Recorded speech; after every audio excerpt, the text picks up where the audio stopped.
Okay, welcome back. It's time to get started on our second semester of our Explore program.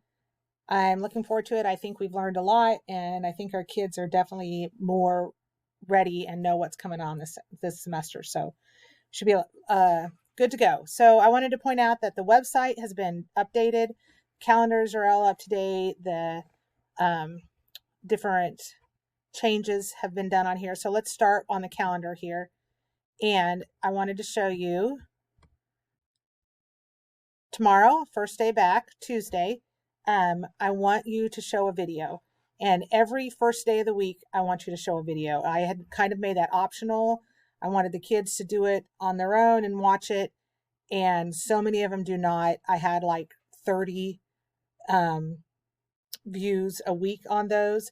And as I talked with kids and as we did their review boards and things like that, there was a huge correlation between the kids who had watched the videos and the ones that had not.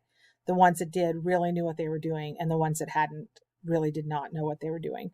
So some teachers were showing that in class, and I think that was working very well. I had not told you to do that. I wanted the kids to do it, but it worked out well. So we're going to do that. So every first day of the week, whatever day that is, um, you'll watch videos together in class, and I will send those to you on your weekly email. And usually if there may be multiple ones, one will say for advisors, that's just for you. If it says show this one to your students, that's the one that you should show, and you should watch it with them because there will be information on theirs that you didn't get on yours. So I'm not going to try to double up information and tell you things twice. So be aware of that. Notice also there is no proposal presentation on here. So I took that out because so many people had commented that the first and second presentations were almost the same.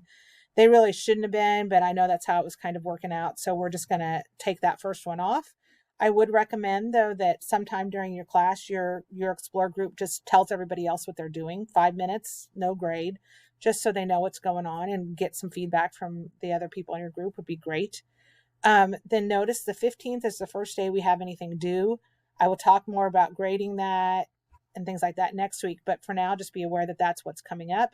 Their proposal is due then, and their competency contract. And we'll go over that very thoroughly in the student video. But that's what's due first. And then new, we've added on the 20th. They need to turn in a timeline. Last time I made it optional. This time they have to do it. Their benchmarks have to be on it, and there has to be a weekly goal. And you're going to use that to help do their progress each week. But I have noticed so many kids don't know how to divide a task down into weekly goals. They can change those anytime, but they need to have a weekly goal. So what that looks like is up to them. It could be on a calendar. It could be a Gantt flow chart. It could be just a list of here's what I'm going to get done this week. Whatever it is, it doesn't matter how they do it, but they need to create that. So we'll talk about more about that later as well. But those are the main differences to the whole program this week, this semester, I mean. Then most of you hopefully have done this. There's still a few that haven't. This is your reminder to get on and do this. You need to have, they should look like this one. I don't know whose this one is. English Language Arts. So that's Mrs. Peterson's. They should have the original black is what we got from the state. The blue is you as the advisors, kind of the rewording of that in a little bit more understandable language.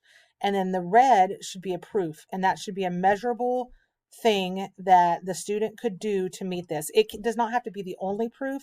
It's just an example of the way they could prove it. And this is to help kids do their competency contracts, which we'll talk about in a little bit.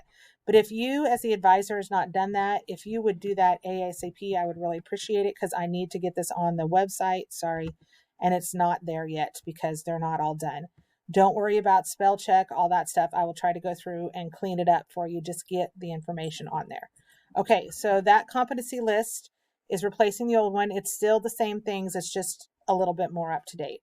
Okay, also on the website, under advisors, right down here, and I will probably put a link to this on the main page so you can find it easier, are the new competency contracts. I will talk about this in depth on the students video. But the big thing is this is where it's found under advisors, competency contract. There's a different one for the high school and the junior high. You click on the red and it'll take you to the contract. I will talk about that a lot in the student video, but I just wanted you to know where it is. Remind the kids to make a copy of it first, or they're going to have to do it over again because somebody else is going to write on top of theirs.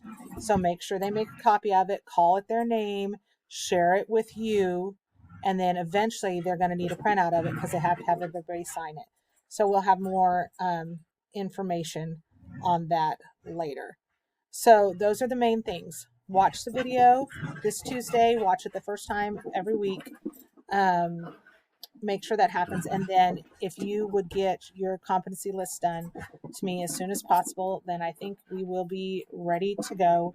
Make sure you watch the student video with them on Tuesday so you understand how the competency contract is working and all that. Okay, let me know if you have questions. Good luck this semester. I hope it goes well.